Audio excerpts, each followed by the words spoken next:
ಶ್ರೀ ಗುರುಭ್ಯೋ ನಮಃ. ಶ್ರೀ ಗುರು ಕುಮಾರೇಶ್ವರ ಪ್ರಪ್ರದಲ್ಲಿ ನನ್ನ ಆರಾಧ್ಯ ದೈವ ಜಗದಾದ ಪುರುಷ ಜಗದೊಡೆಯ ಶಿವನೇ ನೆಲೆಗೊಂಡು ಪ್ರಪಂಚದ ಎಲ್ಲ ದಾರ್ಶನಿಕ ಸಂತ ಮಹಾಂತಗಳ ಶಿವಯೋಗಗಳನ್ನು ಎಲ್ಲ ಜ್ಞಾನಿ ವಿಜ್ಞಾನಿಗಳನ್ನು ತಂತ್ರಜ್ಞಾನಿಗಳನ್ನು ಗುರು ಹಿರಿಯರನ್ನ ಹನುಮಂತನಲ್ಲಿ ಪ್ರತಿಷ್ಠಾಪಿಸಿ ಶ್ರೀ ಕ್ಷೇತ್ರದ ಒಡೆಯನು ನನ್ನ ಎಲ್ಲ ಆರಾಧ್ಯದಲ್ಲೂ ಆದಂತಹ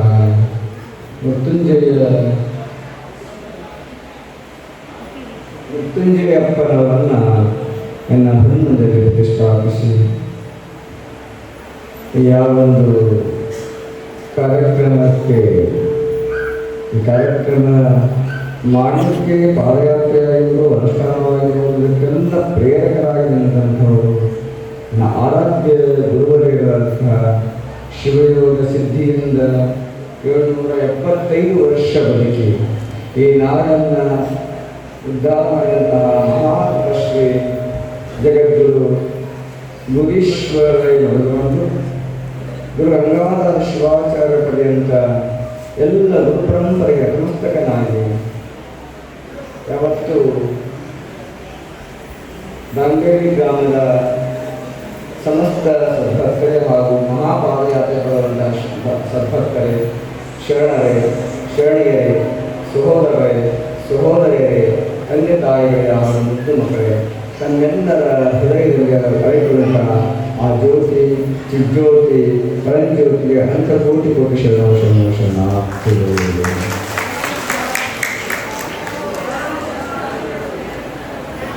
ಮೃತ್ಯುಂಜಯಪ್ಪನವರ ಮಗನಾಗಿದ್ದು ಶರಣಂದವರಿಗೆ ಶರಣನ ರೀತಿಯ ಹೊರತಾಗಿ ಚಪ್ಪಾಳೆ ತಟ್ಟಕೂಡಬಹುದು. ಸಾಕಷ್ಟು ಸಂದರ್ಭದಲ್ಲಿ ಪುರಾಣ ಪ್ರಸಂಗಕ್ಕೆ ಹೇಳುತ್ತಾರೆ, ಇನ್ನೊಬ್ಬರಿಗೆ ನಮಸ್ಕಾರ ಅಂದಾಗ ನೀ ಚಪ್ಪಾಳೆ ತೊಂದರೆ ಇಲ್ಲ, ಆದರೆ ಎಲ್ಲ ನಿಮಗೆ ಸೇರಿ ನಮ್ಮ ಶರಣನಿಂದಾಗ ನೀವು ಶರಣಾರ್ಥಿ ಹೇಳಬೇಕು. ಅದು ಸಂಸ್ಕಾರ. ಭಾರತ ಬೆಳೀತಾ ಇರುವಂಥದ್ದೇ ಸಂಸ್ಕಾರದಿಂದ ಹೊರತಾಗಿ ಇನ್ನಿತರ ಗುಣಗಳಿಂದಲ್ಲ.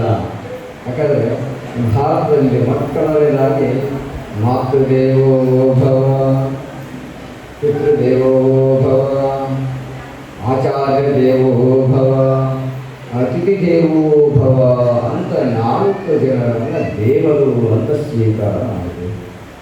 ಮೊದಲನೇ ದೇವತೆ ಯಾರು? ಮಾತೃದೇವೋ ಭವ. ನೋಡ್ರಿ, ನಾವು ಚೇರ್ ಕೂಡಿಸಿದ್ದೀರಿ. ಈ ಚೇರಿಗೆ ಎಷ್ಟು ಕಾಲದಲ್ಲಿ ಹೇಳ್ರಿ? 4 ಇಲ್ಲ.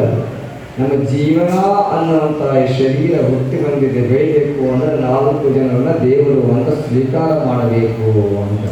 ಹೇಗೆ ನಾವು ಗಟ್ಟಿಯಾಗಿ ಕೂದಬೇಕಾದ್ರೆ ಚೇರಿಗೆ 4 ಕಾಲು ಬೇಕು, ಹಾಗೆ ಈ ಶರೀರ ಶಾಶ್ವತವಾಗಿ ಅಂದವಾಗಿ ಸುಖಮಯವಾಗಿ ನಿಲ್ಲಬೇಕು ಅಂದರೆ ಈ 4 ಜನರನ್ನು ದೇವತೆ ಅಂತ ಪೂಜಿಸಬೇಕು ಅಂತೇಳಿ. ಯಾರು? ಮೊದಲನೇದು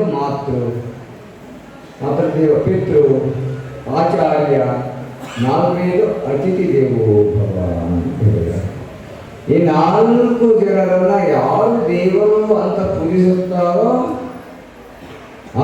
ಅವರಿಗೆ ಯಾವ ಕಷ್ಟಗಳು ಬರುವುದಿಲ್ಲ ಅಂತ ನಮ್ಮ ಶಾಸ್ತ್ರಗಳು ಸಾರಿ ಹೇಳ್ತಾ ಇದ್ದಾರೆ. ಆ ನಿಟ್ಟಿನಲ್ಲಿ ಮೊದಲನೇದ್ದು ಮಾತೃದೇವ. ಈ ಭೂತಾಯಿ ಮಾತೃದೇವ ಅನ್ನುವಂಥ ಶಬ್ದಕ್ಕೆ ತಾಯಿಯಂದಿರು ನಾನಾಂಗ ತಾಯಿಯಂದಿರು.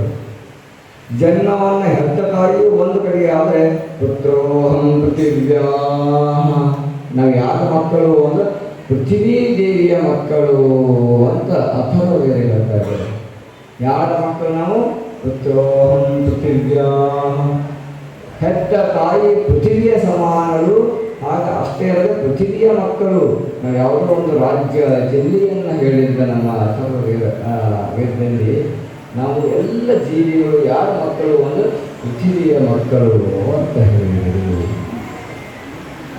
ಹಾಗಾಗಿ ಮಾತೃ ಎಲ್ಲವನ್ನೂ ಮಾತೃ ಅಂತ ಕರಿತೀವಿ. ಆ ಮಾತೃದೇವತೆ ಮೊಟ್ಟ ಮೊದಲನೇದ್ದು, ಎರಡನೇದ್ದು ಪಿತೃ, ಮೂರನೇದ್ದು ಆಚಾರ್ಯ ದೇವೋ ಭವ, ಆಚಾರ್ಯ ದೇವರಾಗುತ್ತಾರೆ. ನಾಲ್ಕನೇ ದೇವರು ಯಾರು? ಅತಿಥಿ. ಚರತ್ತನಿಗೆ ರೂಪೇಣ ತಸ್ಮೈ ಜಂಗಮಾತ್ಮನೇ ಅಂತ.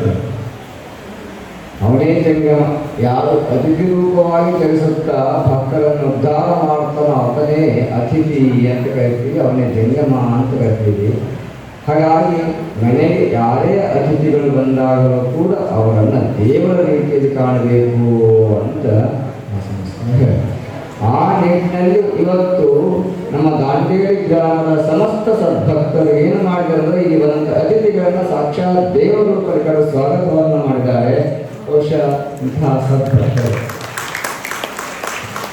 ಅದ್ದೂರಿಯಾದ ಸ್ವಾಗತವನ್ನು ಸಮಸ್ತ ಸದ್ಭಕ್ತರು, ನಮ್ಮ ಮೃತ್ಯುಂಜಯ ಅಪ್ಪನವರ ಕಮಿಟಿಯ ಸದಸ್ಯರಾಗಿರ್ಬೋದು, ವಿಶೇಷವಾಗಿ ಹೇಳ್ತಾ ಇದ್ರು, ಇನ್ನು KSRTC ಸಿಬ್ಬಂದಿ ಹಾಗೂ ಗೆಳೆಯರ ವರ್ಗದವರು ಈ ದಾಸೋಹ ಸೇವೆಯನ್ನು ಮಾಡಿದ್ದಾರೆ ಅನ್ನೋ ಮಾತು ಹೇಳ್ತೀನಿ.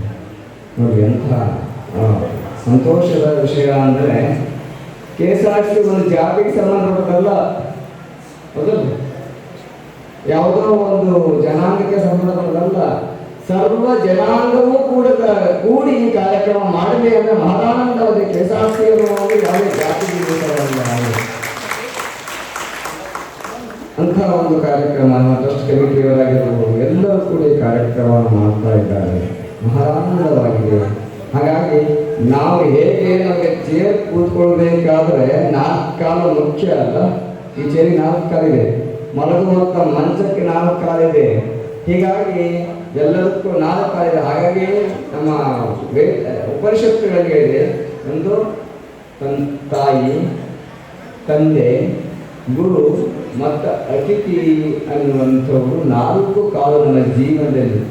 ಇವರನ್ನ ಮೀರದೆ ಅವರಿಗೆ ಗೌರವವನ್ನು ಕೊಟ್ಟು ನಾವು ನಡೆದೇವೆ ಆದರೆ ನಮ್ಮ ಜೀವನ ಸಾರ್ಥಕವಾಗುತ್ತೆ, ನಮ್ಮ ಜೀವನದ ಬಂಡಿ ಎಲ್ಲೂ ನಿಲ್ಲುವುದಿಲ್ಲ ಅನ್ನುವ ದೃಷ್ಟಿಯಿಂದ ಆ ರೀತಿ ಅವರನ್ನು ಮೊದಲಿದ್ದು ಆಚಾರ್ಯ ದೇವೋ ಭವ. ಯಾಕಂದರೆ ಮಾತೃದೇವ, ಪಿತೃದೇವ, ಆಚಾರ್ಯ ದೇವ, ಅತಿಥಿ ದೇವರು ಅಂತ ದೇವ ಅನ್ನೋದು ಗೊತ್ತಿದೆ. ಯಾಕಂದರೆ ಬೆಳಗುವಂಥದ್ದು, ಜೀವನ ಉನ್ನತೀಕರಣೆ ಮಾಡುವಂಥದ್ದು ಅನ್ನುವಂಥದ್ದು.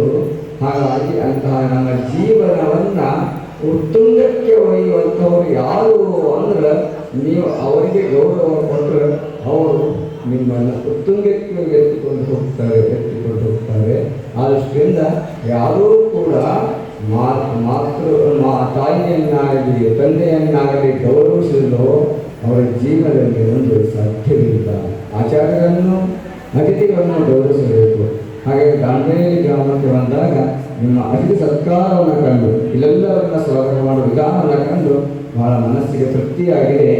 ಇನ್ನು ಮುಂದೆ ಇಲ್ಲಿ ದಾಂಡೇಲಿ ಗ್ರಾಮದಲ್ಲಿ ಹೇಗೆ ಅತಿಥಿ ಸತ್ಕಾರವನ್ನು ನೀವು ಮಾಡಿ ಅದೇ ರೀತಿ ಮಾತೃ ಮತ್ತು ಪಿತೃಗಳಿಗೆ ಸಂಸ್ಕಾರವನ್ನು ನೀಡುವಂತಹ ಇದೇ ರೀತಿ ನೀವು ಜೀವನ ನಡೆಸಿದರೆ ಸಾರ್ಥಕವಾಗುತ್ತದೆ ಅಂತ